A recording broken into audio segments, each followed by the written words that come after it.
नमस्कार विद्यार्थी मित्रों, सुप्रभातम। तो आज આપણે વિવાહ સંસ્કારનો જે પહેલો ભાગ, બીજો ભાગ અને આજે ત્રીજો ભાગ કે જેમાં હવે સપ્તપદીમાં 7 વચનો કયા છે કે જ્યારે 4 ફેરાઓ પૂરા થાય એના પછી જે આપણે 7 વચનો જે એકબીજાને એનું પાલન કરવાનું હોય છે એ 7 વચનો વિશે સમજવાનું છે। અને એ સપ્તપદીનો જે એક બીજો વિધિ છે એ સમજ્યા ગયા, એનો સમજણ પૂરી થાય એના પછી આપણે સ્વાધ્યાય સમજવાનું છે।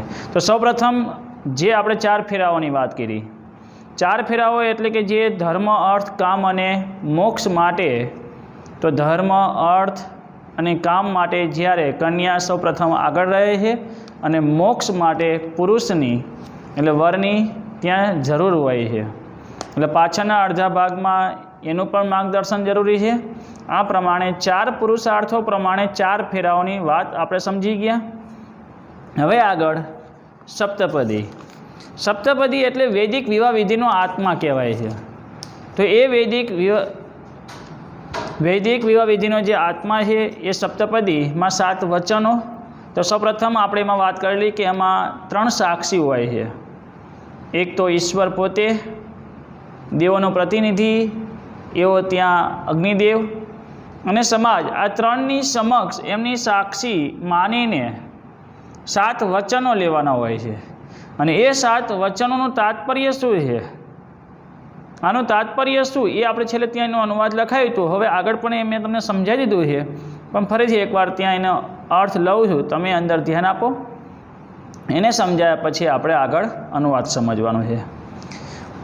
યજમાને પ્રશ્ન કરેલો, અસ્ય કિમ તાત્પર્યમ, આનો શું તાત્પર્ય છે, આનો હેતુ શું છે, તો આનું પ્રયોજન શું, એટલે આનો આશય શું છે। તો જ્યારે પુરોહિતે કહ્યું, વિવાહાયન વિધિના વધો વરસ્ય ચ આત્માનો એકયમ સાધયતે, વિવાહ વિધિ વડે વધુ અને વર આત્મન એટલે બંને પોતાની એકતાને સાધે છે। અર્થાત શરીર એના ભિન્નો હું, શરીરથી જુદા હોવા છતાં વધુ અને વર આત્માના બંને પવિત્ર મનથી એટલે પોતાની પવિત્ર મનથી એકત્વમ ભજત એકતાને પામે છે। આત્મને એકત્વાત ઉભયો ગમનસ્ય દિશા ગતિશ્ચ સર્વત્ર સમાનતામ ભજત, પોતાની એકતામાંથી બંનેના ગમનની દિશા અને ગતિ સર્વત્ર સમાનતાને પામે છે। હવે અહીંયા જે વાત થઈ એ પ્રમાણે બંને પોતાની એકતાને પામે એટલે બંને હવે એક થાય છે।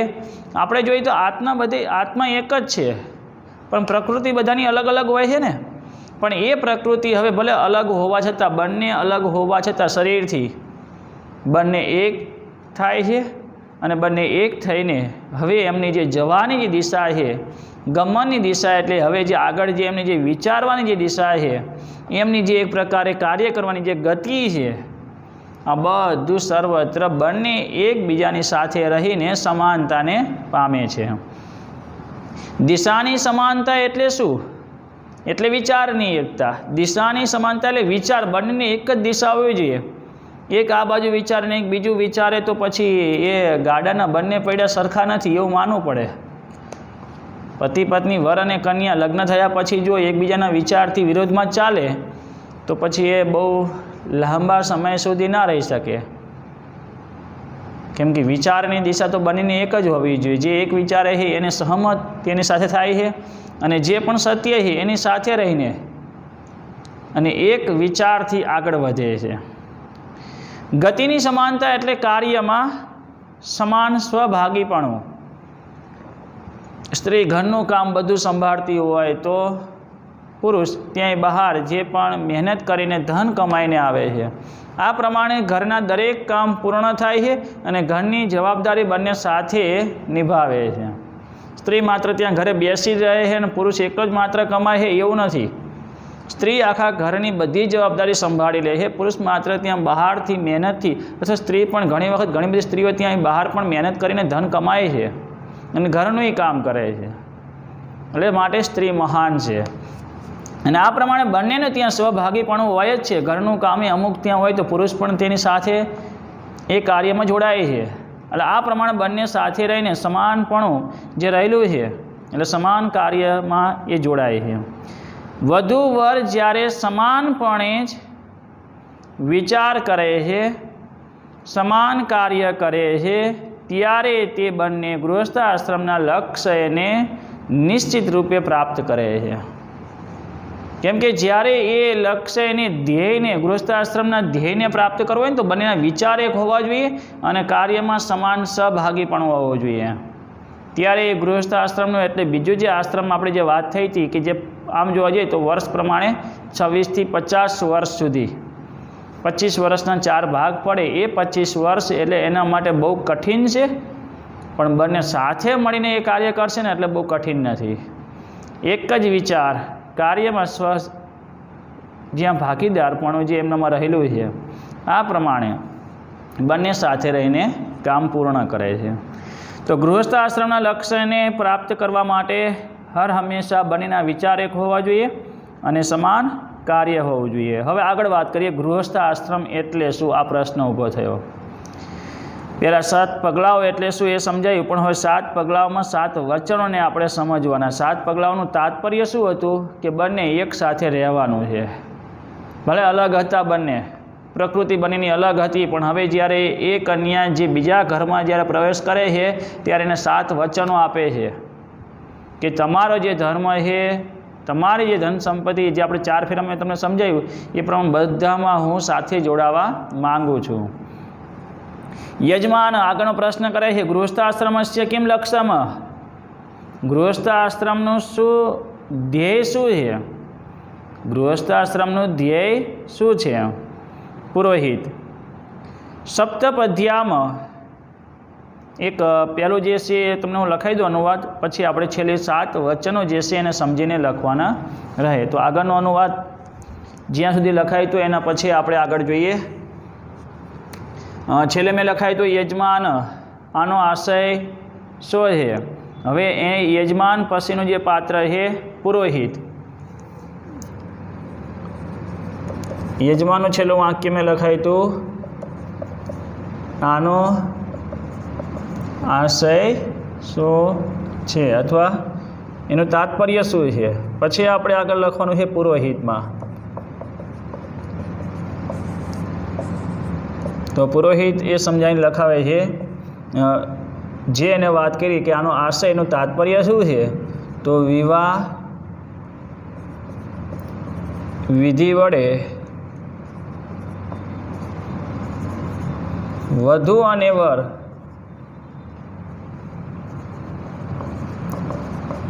બંને પોતાની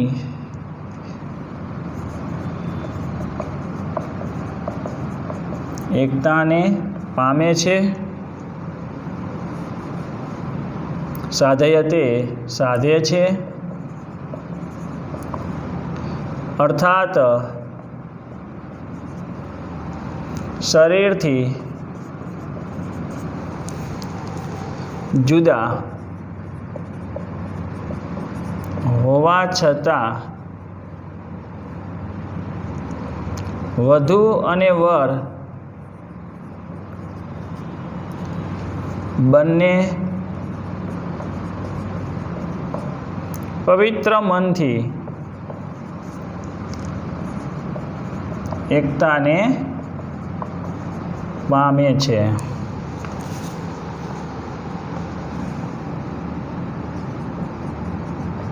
પોતાની એકતામાંથી બંનેના ગમનની દિશા એટલે કે જવાની દિશા અને ગતિ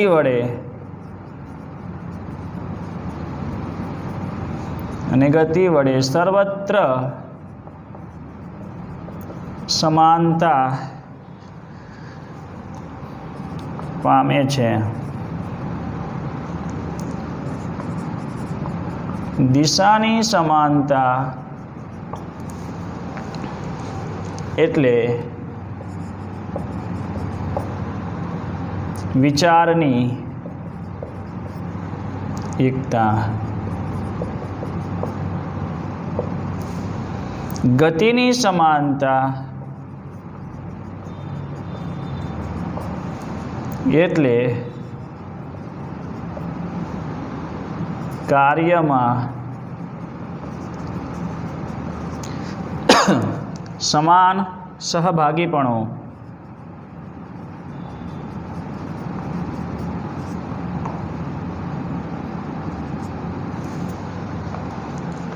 વધુ અને વર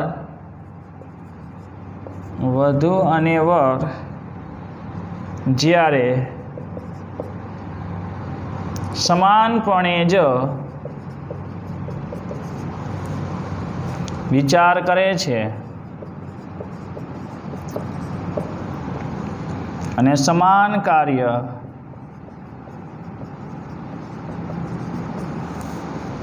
કરે છે ત્યારે તે બંને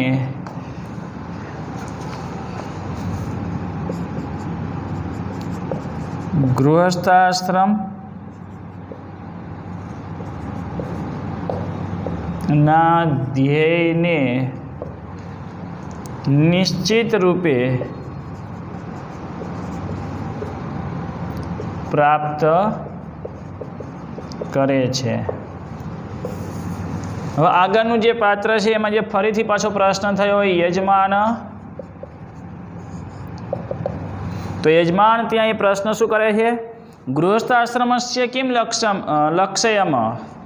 ગૃહસ્થાશ્રમનું લક્ષ્ય શું, એનું ધ્યેય શું છે? તો ગૃહસ્થાશ્રમ વિશે મેં તમને સમજાવ્યું હતું કે આપણે 4 આશ્રમ છે, એ 4 આશ્રમમાં બીજો આશ્રમ એટલે ગૃહસ્થાશ્રમ, એટલે કે જ્યારે વિવાહ સંસ્કાર આપવામાં આવે છે ત્યારે બીજા ગૃહસ્થાશ્રમની શરૂઆત થઈ જાય છે.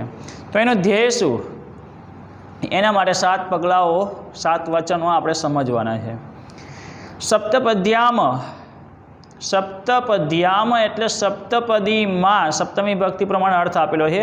સપ્તપદીમાં યાની સપ્તપદાની, સપ્તપદીમાં જે 7 પગલાઓ સંતિ હોય છે તાની એકમ લક્ષ્યમ સૂચયંતી, તાની તે એકમ એક લક્ષ્યમ એટલે ધ્યેયને, એક ધ્યેયને સૂચયંતી એટલે સૂચવે છે. સપ્તપદીમાં જે 7 પગલાઓ હોય છે તે એક ધ્યેયને અથવા લક્ષ્યને સૂચવે છે. ઇમમ વિધિમાં, આ વિધિ કુર્વન કરતા, આ વિધિ કરતા વરહ વધુશ્ચ, વર અને વધુ યસ્ય મંત્રસ્ય ઉચ્ચારણમ કુરુત, યસ્ય મંત્રસ્ય જે મંત્રનું ઉચ્ચારણ કુરુત ઉચ્ચારણ કરે છે, તત્ર ઇમાની તેમાં ઇમાની સપ્તલક્ષ્યાની આ 7 ધ્યેયો અથવા લક્ષ્યો સૂચિતાની સંતિ સૂચન કરવામાં આવે છે. આ 7 ધ્યેયોનું સૂચન કરવામાં આવે છે. સપ્તપદીમાં જે 7 પગલાઓ હોય છે તે એક ધ્યેયને સૂચવે છે. આ વિધિ કરતાં વર અને વધુ જે મંત્રનું ઉચ્ચારણ કરે છે તેમાં આ 7 ધ્યેયનું સૂચન કરવામાં આવે છે. તો સૌપ્રથમ પહેલું પગલું એટલે કે 7 વચનો. હવે એક કન્યા જે વરના ઘરે આવે છે ત્યારે દરેક વચનો આપે છે. તો પહેલું વચન શું આપે છે? અન આદિ ઐશ્વર્યાય, અન આદિ ઐશ્વર્યાય એટલે અન્ન વગેરેની સમૃદ્ધિ માટે, અન્ન વગેરેની સમૃદ્ધિ માટે આ વચન પહેલું છે. એટલે અનાજને ભેગું કરવું પડશે અને એક પરિવાર માટે જે અનાજનો સંગ્રહ કરે છે એ અનાજ દરેકને પેટ ભરવા માટે અનાજને સારી રીતે એને રાખવી પડશે, એનો સંગ્રહ કરવો પડશે. તો હું તમારી સાથે કે તમે જે અનાજનું ઉત્પાદન કરો છો એ અનાજનો સારી તેનો સંગ્રહ કરીશ. તો અન્ન વગેરેની સમૃદ્ધિ માટે આપણે બંને સાથે રહીશું. હું તમને વચન આપું છું, આ એકબીજાને વચન આપવાના છે. બીજું બલાય, બળ માટે, શક્તિ માટે. હર હંમેશા બંને એક સાથે રહીશું એટલે બળ, શક્તિ અને એક પરિવારમાં કોઈ પણ નિર્બળ અથવા કોઈ હારી ના જાય એના માટે એક ઘરમાં બધા જ ત્યાં એક સાથે રહીને એક તાકાતને ભેગી કરશું, બળને શક્તિને ભેગી કરશું. એટલે બળ માટે ધન આદિનામ ઉન્નતિય, ધન આદિનામ એટલે ધન સંપત્તિની ઉન્નતિ માટે. કેમ કે ઘરની સાધન સામગ્રી એક સ્ત્રી સારી રીતે સાચવી શકે છે. અને ધન સંપત્તિની ઉન્નતિ માટે હું તમને વચન આપું છું કે તમે જે પણ પ્રાપ્ત કરશો એને કરકસર યુક્ત હું એને વાપરીશ. મન ફાવે એમ નહીં વાપરું. જેટલી કમાણી થાય છે તો હું પણ તમને એવો સાથ આપીશ. એકબીજાને ત્યાં ધન સંપત્તિ જે હું પ્રાપ્ત કરું એને ઉન્નતિ માટેની પ્રગતિ માટે, કે ઘરનું સારું એવું ભરણ પોષણ કરી શકાય. સુખાય સુખ માટે. ઘણી બધી ત્યાં એ વહુ કહેવાય એટલે આમ વધુ જ્યારે ઘરમાં પ્રવેશ કરે છે પછી એના પતિના જે મા બાપ છે એ એના મા બાપ નથી એવું માને છે. પણ નહીં, સુખ માટે તમારા મા બાપ એ મારા મા બાપ છે. હવે જે સેવા તમારે કરવાની આવે છે એ સેવા હવે હું કરીશ. વહુ પર આખો આધાર હોય છે અને જ્યારે વહુ જ્યારે આવો વિચાર કરે છે ત્યારે કોઈ વૃદ્ધાશ્રમની જરૂર નથી. સુખ માટે ઘરમાં કોઈ પ્રકારનું મારા કારણે દુઃખ નહીં આવે, આપણે બંને સાથે રહીને બધાને સુખ મળે એવા પ્રયત્ન કરશું. એટલે સુખ માટે ચોથું વચન. પાંચમો ધ્યેય શું છે? સહાયકાનામ પશુનામ પ્રાપ્તય્ય. સહાયકાનામ એટલે મદદરૂપ થનારા પશુનામ, પશુઓની પ્રાપ્તિ માટે. કેમ કે સૌપ્રથમ આપણે વિચારીએ તો હાલમાં પણ હજુ કૃષિ પશુપાલનનું મહત્ત્વ ઘણું છે. આપણે ચતસ્ર વિદ્યા ધોરણ 11માં સમજી ગયા. 4 વિદ્યાઓમાં એક વિદ્યા એટલે વાર્તા. કૃષિ પશુપાલન વેપાર વાણિજ્ય એટલે સહાય મદદરૂપ થનારા પશુઓની પ્રાપ્તિ કરવી પડશે. જે મદદરૂપ થનારા છે, ખેતી માટે ઉપયોગી છે, દૂધ દહીં ઘી માટે જે ઉપયોગી છે, તો આ બધા માટે જે પશુઓની જરૂર છે તો એ પશુઓની પ્રાપ્તિ માટે પણ હું વચન આપું છું કે મદદરૂપ થનારા પશુઓની પણ આપણે તેની સંભાળ રાખશું. ઋતુભ્ય ઋતુઓ માટે અર્થાત ઋતુનામ સુખાનુભવાય. ઋતુઓ માટે અથવા ઋતુઓના સુખના અનુભવ માટે, એટલે દરેક ઋતુઓમાં સુખના અનુભવ માટે. ઋતુઓ જે પ્રમાણે આપણે જોઈએ છીએ એટલે એ રીતે ઋતુઓ માટે અથવા જીવન માટે. જીવનમાં દરેક ત્યાં એ જે પડે એટલે રીતે જે ગૃહસ્થાશ્રમમાં પ્રવેશ થયો છે. હવે દરેક ઋતુઓમાં સુખના અનુભવ માટે તમને સંપૂર્ણ જે સુખ મળે એ પ્રમાણે, એટલે બંનેને સુખ મળે એ રીતે સુખના અનુભવ માટે છઠ્ઠું વચન આપવામાં આવે છે. સાતમું વચન સર્વ પ્રાણીના મિત્રતા ભવેત ઇતિ. બધા જ સર્વ પ્રાણીઓની મિત્રતા કાજે, કોઈનું દુશ્મન નથી. પતિ અને પત્ની બંને સાથે રહીને બધા જ પ્રાણીઓ મિત્રો છે. મિત્ર ભાવથી અથવા પહેલાં તો બંને એકબીજાના મિત્ર બને છે. ખાસ કે સુખ દુઃખની એકબીજાને વાતો કરવી, પહેલાં એ બંને જ એકબીજાના મિત્રો છે અને એની સાથે જેનો વ્યવહાર છે એ બધા જ બે માટે એક સમાન રહેલા છે સગા સંબંધીઓ. એટલે સર્વ પ્રાણીઓની મિત્રતા કાજે સાતમું વચન લેવામાં આવે ત્યારે એ પરિવાર વિવાહ સંસ્કારથી સારામાં સારો સુખી રહી શકે છે. આ 7 વચનો છે. 7 વચનો એક 7 ધ્યેયો આપેલા છે. પહેલો ધ્યેય છે અન્ન વગેરેની સમૃદ્ધિ માટે, બીજો છે બળ માટે, ત્રીજો ધન સંપત્તિની ઉન્નતિ માટે, ચોથું સુખ માટે, પાંચમું મદદરૂપ થનારા પશુઓની પ્રાપ્તિ માટે, છઠ્ઠું ઋતુઓ માટે એટલે કે દરેક ઋતુઓના સુખના અનુભવ માટે, અને સાતમું વચન છે બધા જ પ્રાણીઓની મિત્રતા કાજે એટલે મિત્ર તરીકે પ્રાપ્ત કરવા માટે. હવે અહીંયા 1 થી 7 સુધી જે આપણે સમજી ગયા દરેકમાં જે શબ્દ આપેલો છે ને ચતુર્થી વિભક્તિ પ્રમાણે છે. વિભક્તિઓ સમજી ગયા હોય તો ખ્યાલ આવશે. ચતુર્થી વિભક્તિ એટલે કે ચતુર્થી વિભક્તિનો ઉપયોગ શું દર્શાવે છે? તો જેના માટે જે ક્રિયા થતી હોય ત્યારે ચતુર્થી વિભક્તિનો ઉપયોગ થાય. અહીંયા એ જ રીતે અન આદિ ઐશ્વર્યાય, બલાય, ઉન્નતયે, સુખાય, પ્રાપ્તયે, અનુભવાય. તો આ રીતે સપ્તમી વિભક્તિનો અર્થ જે લીધો છે એ પ્રમાણે જેના માટે એટલે એના માટે આપણે બંને સાથે રહીશું એવા 7 ધ્યેયો નક્કી કરીને સપ્ત ઇતિ સપ્ત આમ 7 લક્ષ્યાની ધ્યેયો નિર્ધારિતાની સંતિ નિર્ધારિત થયેલા છે. બસ આ 7 વચનો આપણે એકબીજાને સાથે રહીને પાડશું, ત્યારે એ આગળના ભાવમાં જ તું જ મને મળે.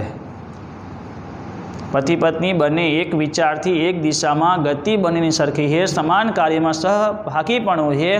અને આ 7 વચનો પ્રમાણે જ્યારે બંને સાથે મળીને જ્યારે રહે છે અને જે આ 7 જે ધ્યેયો નક્કી કરેલા છે એને પૂર્ણ પણ કરે છે ગૃહસ્થાશ્રમમાં, એ જ પતિ પત્ની હર હંમેશા જીવનમાં એક મહાન જોડકા તરીકે એ પ્રસિદ્ધ થાય છે. અને એ જ હર હંમેશા પોતાની પાછળનો જે હવે વંશ છે એટલે એના પોતાના દીકરા છે તો એને એ સારી રીતે એને ઉપદેશ આપી શકે છે. પણ આ પ્રમાણે 7 વચનો પ્રમાણે એ કાર્ય કરતા હોવા જોઈએ. તો ખ્યાલ આવી ગયો 7 પગલાઓ એટલે શું, 4 ફેરાઓનું મહત્ત્વ જે રહેલું છે એ જ પ્રમાણે એક બીજી વિધિ એટલે કે સપ્તપદી એનું પણ એટલું જ મહત્ત્વ એમાં રહેલું છે. અને આ સપ્તપદીથી હવે એક ઘરમાં ગૃહસ્થ આશ્રમની એક નવી શરૂઆત થાય છે.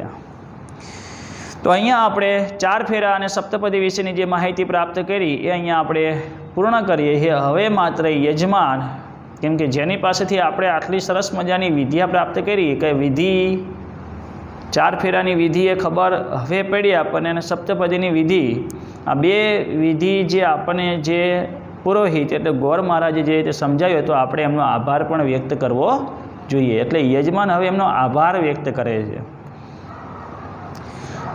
સમયક પ્રબોધિત, સમયક એટલે સારી રીતે, સારો એવો, પ્રબોધિત એટલે કે ઉપદેશ, અહમ ભવતઃ, અહમ એટલે હું, ભવતઃ એટલે આપની પાસેથી, હું આપની પાસેથી સારો એવો ઉપદેશ પામ્યો છું અથવા મેં પ્રાપ્ત કર્યો છે. હું આપની પાસેથી સારો ઉપદેશ પામ્યો છું.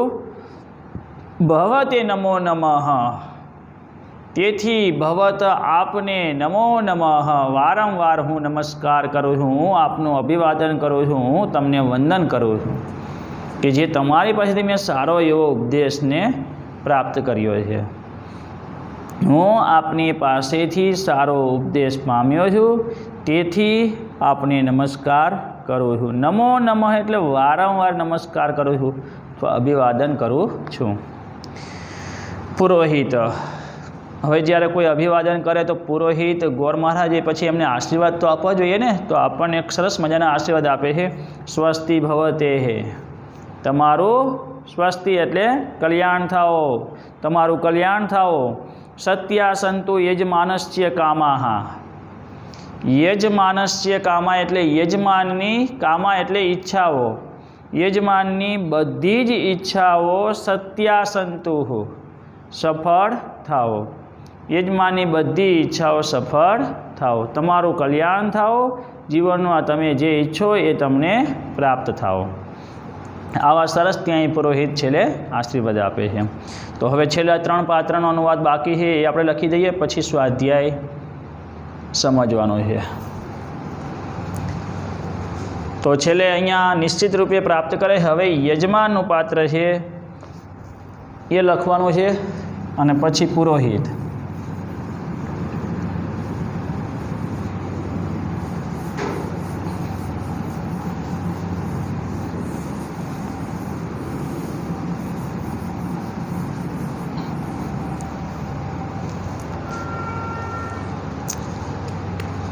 તો યજમાનનો પ્રશ્ન હતો ગૃહસ્થાશ્રમનો.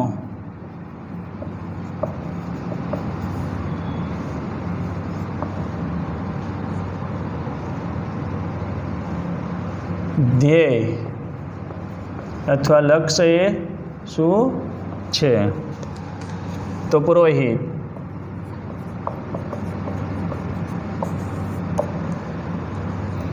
સપ્તપદીમાં જે 7 પગલાઓ હોય છે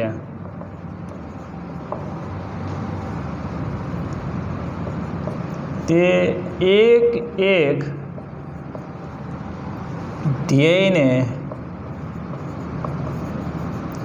સૂચવે છે. આ વિધિ કરતા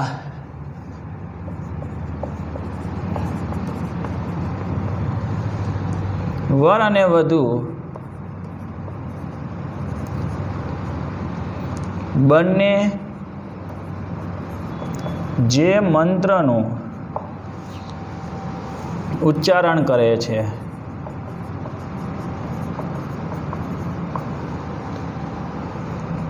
તેમાં આ 7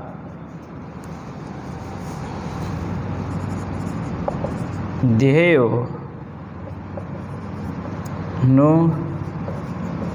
સૂચન કરવામાં આવે છે.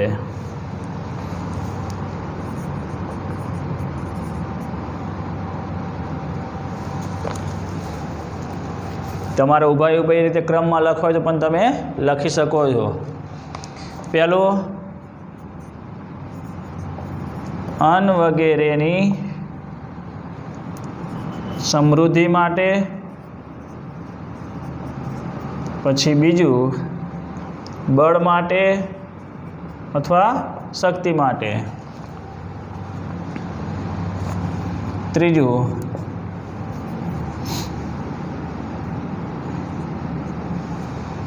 બળ માટે. ત્રીજું, ધન સંપત્તિની ઉન્નતિ માટે. ચોથું, સુખ માટે.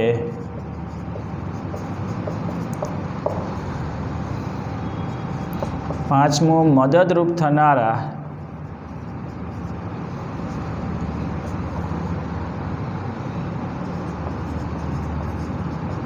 પશુઓની પ્રાપ્તિ માટે. છઠ્ઠું, ઋતુઓ માટે, અર્થાત દરેક ઋતુઓમાં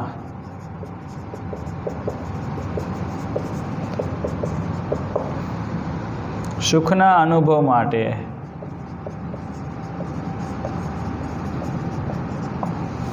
અને સર્વ પ્રાણીઓની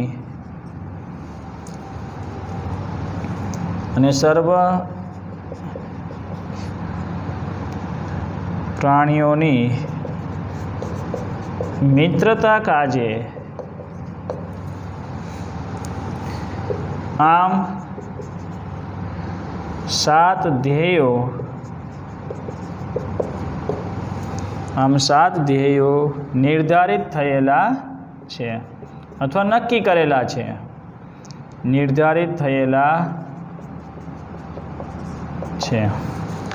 બીજો અર્થ લેવો હોય તો આપણે નક્કી, એટલે આ રીતે 7 ધ્યેયો નક્કી કરેલા છે, જે 7 ધ્યેયો વિવાહ સંસ્કારમાં પ્રાપ્ત કરવાનો હોય. અને એ જ પછી આ 7 ધ્યેયો એકબીજાને વચનો આપે છે, પછી જ ગૃહસ્થ આશ્રમની શરૂઆત થઈ ગણાય. આગળ, યજમાન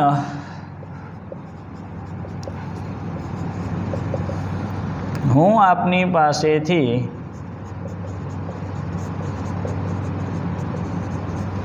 સારો ઉપદેશ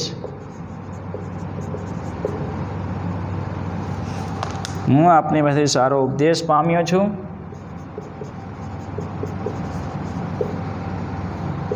તેથી હું આપને નમસ્કાર કરું છું.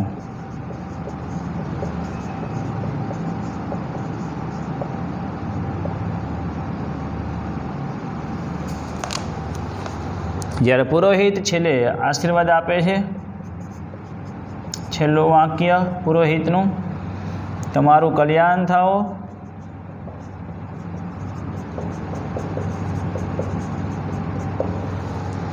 યજમાનની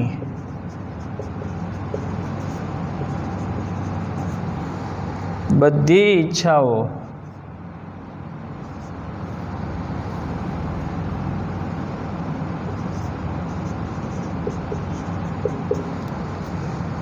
સફળ થાઓ.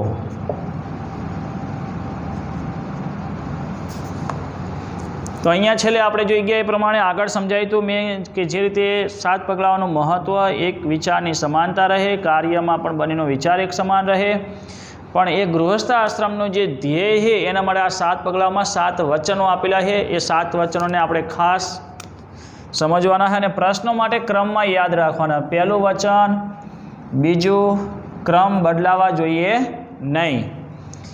ત્રીજું વચન ધન સંપત્તિની ઉન્નતિ માટે, ચોથું સુખ માટે, પાંચમું મદદરૂપ થનારા પશુઓની પ્રાપ્તિ માટે અને છઠ્ઠું ઋતુઓ માટે અથવા દરેક ઋતુમાં સુખના અનુભવ માટે અને સર્વ મિત્રોની પ્રાણીઓની મિત્રતા કાજે, એટલે બધા જ મિત્રો થાઓ એવા વચન માટે.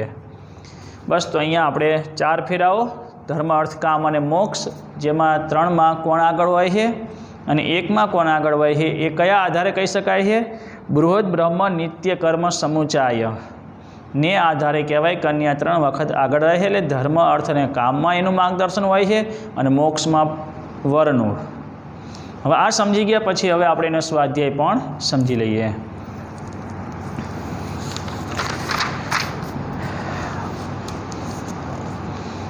અનુવાદ પૂર્ણ કરી દેજો.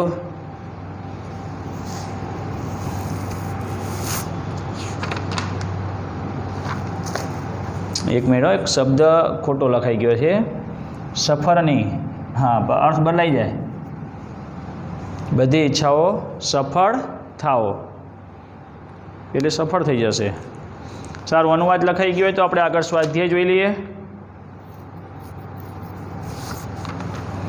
તો સ્વાધ્યાયમાં સૌપ્રથમ પહેલા વિકલ્પો જોઈએ. વિકલ્પમાં પહેલો પ્રશ્ન, પ્રદક્ષિણા શબ્દેન, પ્રદક્ષિણા એટલે ફેરાવો, ફેરા શબ્દથી સામાન્યતયા કિમ સૂચિતમ ભવતી, એનું સૂચન શું થાય છે? પરિત ભ્રમણમ, પરિત ગાનનમ, સમાના ગતિ કે અગ્રે ગમનમ. પહેલો શબ્દ આપેલો છે પરિત ભ્રમણમ એટલે ચારે તરફથી ભ્રમણ કરવું એટલે ફરવું, એનો અર્થ થાય પ્રદક્ષિણા એટલે ચારે તરફથી ફરવું. ગોળાકાર, વર્તુળાકાર આપણે ચારે તરફથી એને ફરવું, એવો એનો અર્થ થાય. એટલે પહેલાંનો જવાબ પહેલો જ છે. ક વિવાહ સંસ્કાર અવસરે વધુ વરો કમ પરિત પરિક્રામંત. વિવાહ સંસ્કારના પ્રસંગમાં વધુ અને વર કોને ચારે બાજુ ત્યાં એનું ભ્રમણ કરે છે? તો યજ્ઞ અગ્નિમ, યજ્ઞના અગ્નિની ચારે બાજુ ભ્રમણ કરે એટલે ત્રીજો જવાબ આવશે યજ્ઞ અગ્નિમ. ત્રીજો, ગૃહસ્થાશ્રમસ્ય નાના વિધાની કાર્યાણી કસ્ય માર્ગદર્શને સમપનાની ભવંતી. ગૃહસ્થ આશ્રમના અનેક પ્રકારના કાર્યો કોના માર્ગદર્શનમાં ત્યાં એ સંપન્ન થયેલા એટલે કે અથવા પૂર્ણ થયેલા હોય છે? કોના માર્ગદર્શનમાં અનેક પ્રકારના કાર્યો? તો ધર્મપત્ની, હા, ધર્મપત્નીના માર્ગદર્શનમાં. કેમ કે 3 વખતે આગળ હોય છે ધર્મ, અર્થ અને કામ પ્રમાણે. વૈદિકસ્ય વિવાહ વિધે આત્મા કહ, વૈદિક વિવાહ વિધિનો આત્મા સપ્તપદી. પહેલો જવાબ. વધુ વરો કેશામ સમક્ષમ, કેશામ એટલે કોની, બહુવચન શબ્દ છે, કોની સમક્ષ, કોને સાક્ષી માનીને સપ્તપદાની ચલંતી 7 પગલાઓ ચાલે છે. તો સૌપ્રથમ આપણે ક્રમ પ્રમાણે યાદ રાખવાનું, પહેલાં ઈશ્વર, પછી અગ્નિ અને સમાજ. તો એ પ્રમાણે ત્રીજો જવાબ છે ઈશ્વરસ્ય અગ્નેઃ સમાજસ્ય ચ. છઠ્ઠામાં દિશાયા સમાનતા નામ કિમ, દિશાની સમાનતા એટલે શું? તો દિશાની સમાનતા એટલે વિચારની સમાનતા. તો એમાં જવાબ છે બીજો વિચારસ્ય સમાનતા. ચલો સંસ્કૃત ભાષામાં એના જવાબ આપો. તો એના માટે અનુવાદ પૂરું થઈ ગયું હોય એ કાઢી નાખું, આગળ સંસ્કૃત શબ્દો લખી શકાય.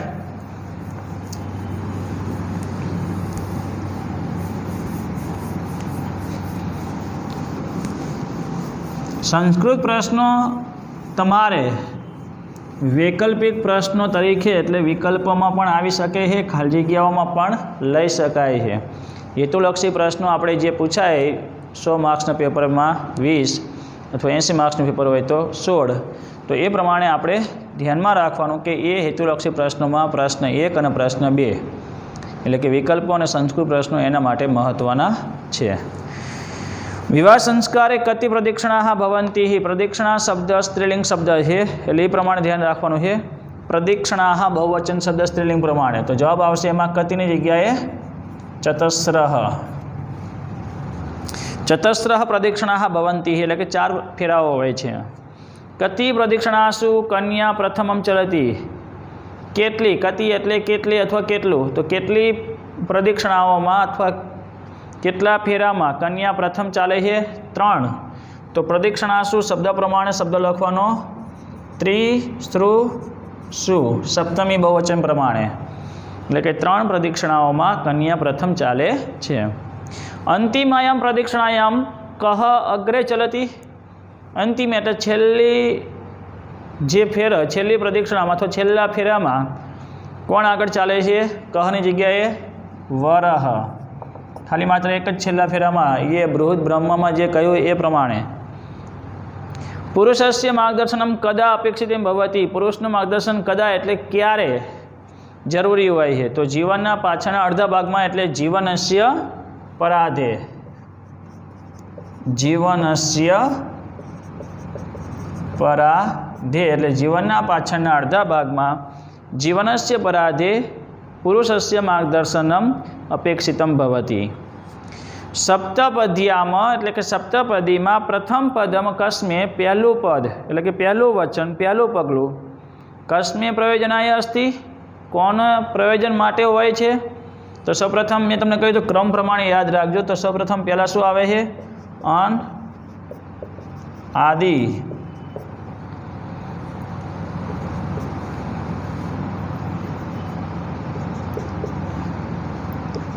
ઐશ્વર્ય, ઐશ્વર્યાય, અન આદિ ઐશ્વર્ય એટલે અન્ન વગેરેની ધન સમૃદ્ધિ માટે. તો પહેલું વચન છે અન્નને પ્રાપ્ત કરવા માટે. હવે આગળ જોઈએ તો આ રીતે સંસ્કૃતના પ્રશ્નોમાં વિકલ્પ પ્રશ્નો માટે તૈયાર કરવાના છે. હવે પ્રશ્ન 3 જોઈએ. ખાસ આપણે અનુવાદ પર આધારિત ગુજરાતી પ્રશ્નો આપણને આવડે છે. વરે કયા કાર્યોમાં કન્યાનું અનુસરણ કરવાનું હોય છે?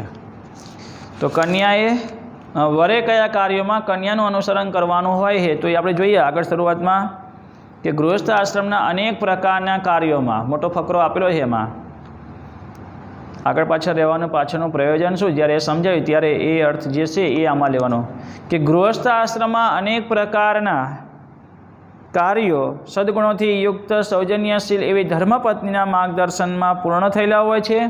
આથી આવા ક્રમમાં તે કાર્યોમાં કન્યાનું નેતૃત્વ હોવું જોઈએ અને વરે તેનું અનુકરણ અથવા અનુસરણ કરવાનું હોય છે. ખ્યાલ આવી ગયો? ગૃહસ્થ આશ્રમના અનેક પ્રકારના કાર્યો સદગુણોથી યુક્ત સૌજન્યશીલ ધર્મપત્નીના માર્ગદર્શનમાં પૂર્ણ થયેલા હોય છે. આથી આ પ્રકારના ક્રમમાં તે કાર્યોમાં કન્યાનું નેતૃત્વ હોવું જોઈએ અને વરે તેનું કન્યાનું અનુસરણ કરવાનું હોય છે. અગ્નિને કોનો પ્રતિનિધિ માનવામાં આવ્યો છે? કોનો પ્રતિનિધિ? દેવોનો. પ્રશ્ન એકદમ નાનો છે. અગ્નિને દેવોનો પ્રતિનિધિ માનવામાં આવ્યો છે. પ્રદિક્ષણા એટલે શું? પ્રદિક્ષણા શબ્દનો અર્થ મેં તમને સમજાવ્યો હતો, અથવા તમે વિશેષમાં તમે ઋણાત્મક નોંધ માટે જે શબ્દ આપેલો છે એમાં પણ તમે જોઈ શકો છો. પ્રદિક્ષણા એટલે ફરવું, તે ફેરો.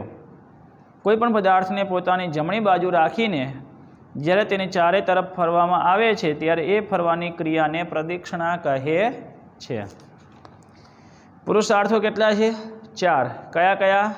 ધર્મ, અર્થ, કામ અને મોક્ષ. વર વધુ કોને કોને સાક્ષી માનીને 7 પગલાં ભરે છે? કોને કોને સાક્ષી માને છે? સૌપ્રથમ પહેલાં સર્વવ્યાપી એવા ઈશ્વરને, દેવોના પ્રતિનિધિ એવા અગ્નિદેવની અને સમાજની સમક્ષ અથવા એમને સાક્ષી માનીને 7 પગલાં ભરે છે. વરવધુ ગૃહસ્થાશ્રમનું લક્ષ્ય ક્યારે પ્રાપ્ત કરે છે? વરવધુ ગૃહસ્થાશ્રમનું લક્ષ્ય ક્યારે પ્રાપ્ત કરે છે?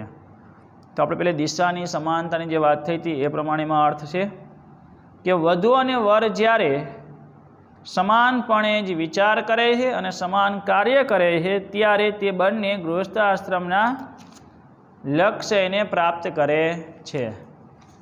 આગળ જે ફકરો લખાયો એના અનુવાદમાં છેલ્લું વાક્ય છે, વધુ અને વર જ્યારે સમાનપણે જ વિચાર કરે છે અને સમાન કાર્ય કરે છે ત્યારે તે બંને ગૃહસ્થાશ્રમનું લક્ષ્ય પ્રાપ્ત કરે છે। બહુ જ સહેલા પ્રશ્નો છે ગુજરાતીમાં। વિવરણાત્મક નોંધ મેં તમને પહેલાંય કહ્યું હતું મહત્ત્વની છે। પ્રદક્ષિણા શબ્દ, સપ્તપદી અને ગૃહસ્થ આશ્રમની ચોથી પણ સંસ્કાર। તમે જોઈ શકો છો વિશેષમાં 4 આપેલી છે। પ્રદક્ષિણા એટલે કે જે ફરવું તે જમણી બાજુ કોઈ પણ વસ્તુને રાખીને ફરવું। એ સિવાય વિવાહ સંસ્કારના વિધિમાં પ્રદક્ષિણા એટલે કે ફેરા કેટલા હોય છે? 4 હોય છે। એને આમાં સમજાવવાનું, કેમ કે પાઠ પર આધાર રાખીને તો 4 ફેરા હોય છે અને એ 4 ફેરાઓ એટલે કે 4 પુરુષાર્થ રૂપે આપણે ધર્મ અર્થ કામ અને મોક્ષ આ પ્રમાણે એ પુરુષાર્થની પ્રાપ્તિરૂપ કરવામાં પ્રવૃત્તિ કરવાના પ્રતીક રૂપે પ્રદક્ષિણા કરવામાં આવે છે। તો વિવાહ સંસ્કારમાં જે ફેરાવાની વાત થઈ એને સમજાવવાનું। પહેલાં પ્રદક્ષિણા એટલે શું? ફરવું તે એ અર્થ સમજાયા પછી વિવાહ સંસ્કારમાં જે વિધિ છે એને આપણે ટૂંકમાં પરિચય આપવાનો થાય। પછી સંસ્કાર, સમ ઉપસર્ગ અને ક્રુ એક ધાતુ છે, એના ઉપરથી અર્થ થયો સંસ્કાર। અને એ સંસ્કાર એટલે શુદ્ધ કરવું તે આપણે સંસ્કૃત કહીએ ને એટલે સંસ્કારયુક્ત ભાષા કહેવાય। એકદમ શુદ્ધ ભાષા કહેવાય આને, સંસ્કૃતને। સંસ્કાર એટલે શુદ્ધ કરવું તે તો વૈદિક કલ્પશાસ્ત્ર સ્મૃતિ ગ્રંથો મુજબ ગર્ભધાન સંસ્કારથી એટલે જન્મથી પહેલેથી માતાના ઉદરમાં તો એને અમુક ગુણ મળેલા હોય, પછી બાહ્ય રીતે બહારથી એટલે જ્યારે ગર્ભને ધારણ કરે છે માતા એ પછીથી એને 3 સંસ્કારો માતાના ઉદરમાં પ્રાપ્ત થાય છે અને એના પછી આગળ એને બાકીના 13 સંસ્કારો પ્રાપ્ત કરવાના હોય। એટલે ગર્ભધાન સંસ્કારથી લઈને અંત્યેષ્ટિ સંસ્કાર સુધીના 16 સંસ્કારો છે। આ 16 સંસ્કારોમાં સૌથી મહત્ત્વનો અહીંયા આપણને વિવાહ સંસ્કાર મહત્ત્વનો કહ્યો છે। જે આ સંસ્કારમાં શરીરથી જુદા જુદા એવા વર અને કન્યા બે આત્માઓનું એકીકરણ એટલે કે બંને એકતાને પામે છે। સપ્તપદી એટલે 7 પગલાઓ। તો આ પણ વર અને કન્યા માટેનો એક બીજો વિધિ છે જેને સપ્તપદી તરીકે ઓળખવામાં આવે છે।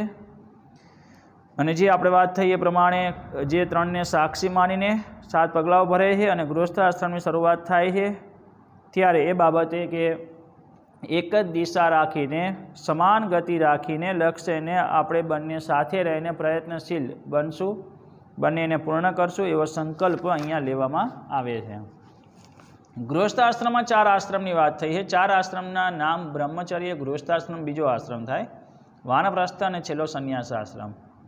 એમાં ગૃહસ્થ આશ્રમ સૌથી શ્રેષ્ઠ માનવામાં આવે છે। આ આશ્રમના આધારે જ અન્ય આશ્રમમાં રહેલાઓનું પાલન અને પોષણ થાય છે। એટલે બીજા જે વાનપ્રસ્થમાં એમના માતા પિતા હોય અને બ્રહ્મચર્યમાં એમના પોતાના જ સંતાનો હોય તો આ પ્રમાણે એમનું પાલન અને પોષણ થાય છે। ગૃહસ્થ આશ્રમને માટે ધન્યતાનો ભાવ વ્યક્ત કરતાં કહ્યું છે કે ધન્ય ગૃહસ્થ આશ્રમમાં રહીને પોતાના કર્તવ્યોનો નિર્વાહ કરનાર સૌ કોઈ ધન્ય હોય છે। આગળ 4 મહત્ત્વની વિવરણાત્મક નોંધ છે। ટૂંક નોંધ માટે પૂછાય એટલે આ 4 બહુ મહત્ત્વની છે અને સહેલી છે, એકવાર એને વાંચી લેવી। સમીક્ષાત્મક નોંધ પણ મોસ્ટ આઈએમપી છે। વિવાહ સંસ્કારનું મહાત્મ્ય એટલે આખા પાઠ પ્રમાણે આપણે સમજાવવાનું થાય। પણ સૌપ્રથમ પહેલીની પ્રસ્તાવના શું લખશું? ભારતીય પ્રાચીન જીવન પદ્ધતિમાં 16 સંસ્કારોની પરંપરા પ્રચલિત છે, જેમાં સાર્વજનિક રીતે જ્યારે જે 16 સંસ્કારો છે તો એ 16 સંસ્કારોમાં અત્યારે સાર્વજનિક રહેલા સંસ્કારોમાં સૌથી પ્રથમ ક્રમાંકે વિવાહ સંસ્કાર આવે છે।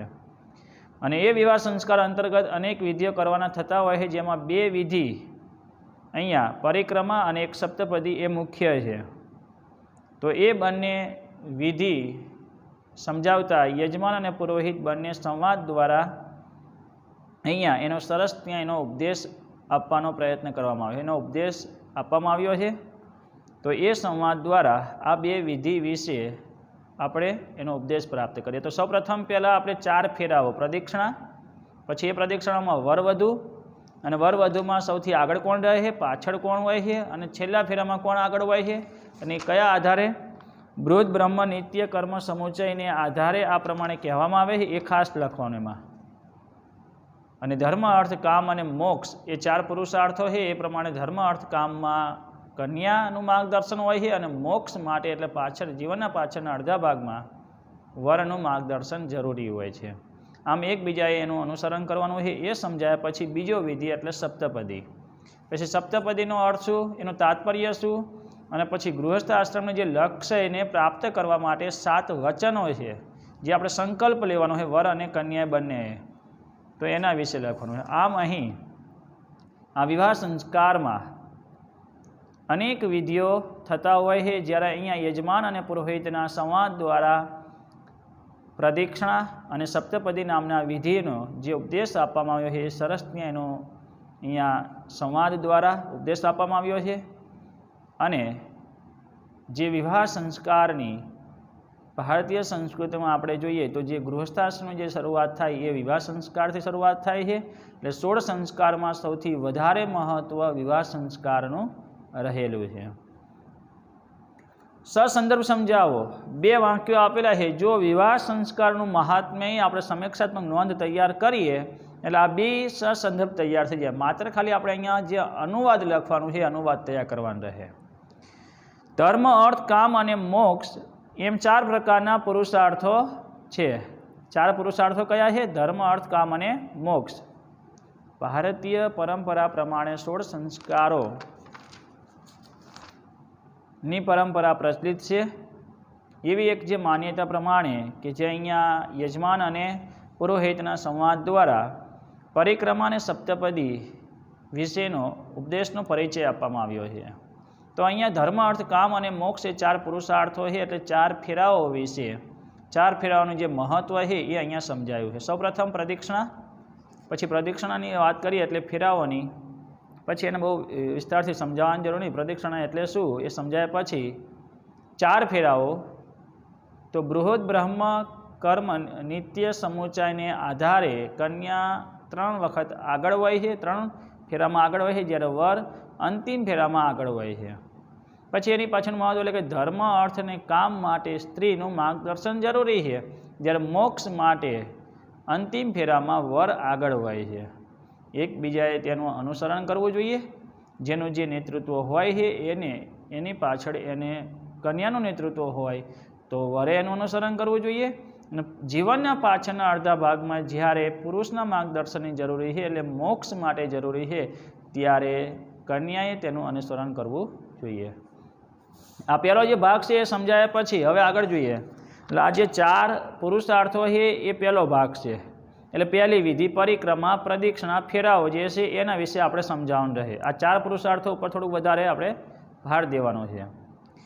પછી બીજું જે વાક્ય જુઓ, સપ્તાનામ પદાનામ સમાહાર સપ્તપદી.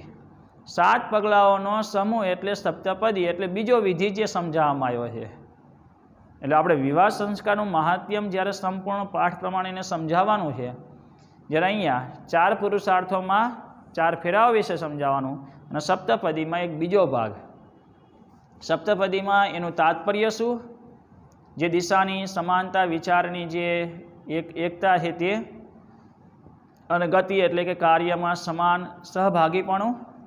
આ એક એમનું બંનેનો એક ધ્યેય હોય છે અને એનાથી જ ગૃહસ્થ આશ્રમના ધ્યેયને પ્રાપ્ત કરે છે. હવે એ ગૃહસ્થ આશ્રમનું પછી મહત્ત્વ સમજાવવા માટે જ્યારે 7 પગલાઓ 3ને સાક્ષી માનીને એટલે કે ઈશ્વર, અગ્નિદેવ અને સમાજની સમક્ષ 7 પગલાઓ ચાલે છે. અને 7 પગલાઓનું ધ્યેયનું જે અહીંયા સૂચન કરવામાં આવ્યું છે એટલે કે બંને એકબીજા ત્યાં સંકલ્પ પ્રાપ્ત કરે છે. એમાં સૌપ્રથમ પહેલો એટલે ક્રમ પ્રમાણે અન્ન વગેરેની સમૃદ્ધિ માટે, બળ માટે. ત્રીજો પછી ધન સંપત્તિની ઉન્નતિ માટે, સુખ માટે, મદદરૂપ થનારા પશુઓની પ્રાપ્તિ માટે, ઋતુઓ માટે, અને છેલ્લે સર્વ પ્રાણીઓની મિત્રતા કાજે. આમ સપ્તપદીનું ધ્યેય નિર્ધારિત કરવામાં આવ્યો છે. આમ અહીંયા યજમાન અને પુરોહિતના સંવાદ દ્વારા સપ્તપદીનું મહત્ત્વ એટલે કે જે સપ્તપદી એટલે 7 ફેરાઓ નથી પણ 7 વચનોને પ્રાપ્ત કર્યા પછી જ એ ગૃહસ્થ આશ્રમની શરૂઆત થાય છે. તો સમીક્ષાત્મક નોંધ જો તમે તૈયાર કરી દો એટલે પાછળ સસંદર્ભ બંને ખાલી માત્ર આપણે એનું ગુજરાતી જ અનુવાદ તૈયાર કરવાનો રહે. બાકી જ્યારે એની સમજૂતી આપીએ છીએ ત્યારે પહેલો ભાગ પહેલા સસંદર્ભમાં છે અને બીજો ભાગ એ બીજા સસંદર્ભમાં એની સમજૂતી આપવાની છે. એટલે સમીક્ષાત્મક નોંધ એક તૈયાર કરશો એટલે સસંદર્ભ બંને પણ એની સાથે તૈયાર થઈ જશે. ખાલી આપણે વિભાગથી અને ખાલી એકવાર વાંચવાના છે, સમજવાના છે. તો અહીંયા વિવાહ સંસ્કાર પાઠ આપણે સારી રીતે એટલે કે વિવાહ સંસ્કાર એક મહત્ત્વનો સંસ્કાર છે. તમારે બધાને હજુ એ સંસ્કાર પ્રાપ્ત કરવાનો બાકી છે. પણ વિવાહ સંસ્કારનું મહત્ત્વ કેટલું છે? વિવાહ સંસ્કાર પ્રાપ્ત કર્યા પછી જ ગૃહસ્થ આશ્રમની શરૂઆત થાય છે. પણ એના માટે એક બ્રહ્મચર્ય આશ્રમમાં જે હાલમાં તમે છો, જે બ્રહ્મચર્ય આશ્રમમાં જે પણ જ્ઞાન પ્રાપ્ત કરો છો એનાથી જ આગળ તમે સુખને પ્રાપ્ત કરી શકો છો. કેમ કે ગૃહસ્થ આશ્રમમાં જે પણ જવાબદારી નિભાવવાની છે એના માટે જ્ઞાન પ્રાપ્ત કરેલું હોવું જોઈએ. એટલે અત્યારે જેટલું તમે જ્ઞાન પ્રાપ્ત કરો છો એ પાછળના જીવન માટે બહુ જ મહત્ત્વનું બની રહે છે. તો વિવાહ સંસ્કારનું ખૂબ જ મહત્ત્વ છે. અહીંયા માત્ર આપણે બે જ વિધિ, મહત્ત્વની જે વિધિ છે એને આપણે સમજી ગયા. બાકીની અમુક જે વિધિ આવે છે એ વચ્ચે વચ્ચે તમને ત્યાં પણ કહ્યું છે એ પ્રમાણે. એ સિવાય ક્યાંક વિવાહ સંસ્કાર આપવામાં આવતો હોય, એટલે કે ક્યાંક લગ્ન થતા હોય તો ત્યાં જે બ્રાહ્મણો જે મંત્રોનું ઉચ્ચારણ કરે છે અથવા જે પણ વિધિ થતા હોય એ જાણવા જોઈએ અને જોવા જોઈએ. ક્યાંક ના સમજણ પડે તો બ્રાહ્મણને પૂછવું જોઈએ કે ભાઈ આ વિધિ શેના માટે છે. તો એ મહારાજ, ગોર મહારાજ, પુરોહિત આપણને સારી રીતે એની સમજણ પણ આપશે. તો અહીંયા વિવાહ સંસ્કારનું જે મહત્ત્વ છે ભારતીય પ્રાચીન સંસ્કૃતિ માટે, આપણી જે હાલની અત્યારની જે સંસ્કૃતિ જળવાઈ રહે એના માટે, જે વિવાહ સંસ્કાર કોને કહેવાય એ સાચા સંસ્કારને પ્રાપ્ત કરવા માટે આ પાઠમાંથી જે આપણે ઉપદેશ પ્રાપ્ત કર્યો, સાથે આપણે અનુવાદ પણ એનું તૈયાર કરવાનું છે. અનુવાદ તૈયાર થઈ ગયા પછી સ્વાધ્યાય પણ તૈયાર કરવાનું છે. આ પાઠ અહીંયા હું પૂર્ણ કરું છું. આશા એવી રાખું છું કે આ પાઠ તમને સારી રીતે સમજાઈ ગયો હશે. અનુવાદ પણ તમે તૈયાર કરી દીધો હશે. સાથે આજે સ્વાધ્યાય અને પાછળ થોડુંક અનુવાદ બાકી છે એને પણ તમે તૈયાર કરી દેશો. તો અહીંયા હું આ પાઠ પૂર્ણ કરું છું. અસ્તુ.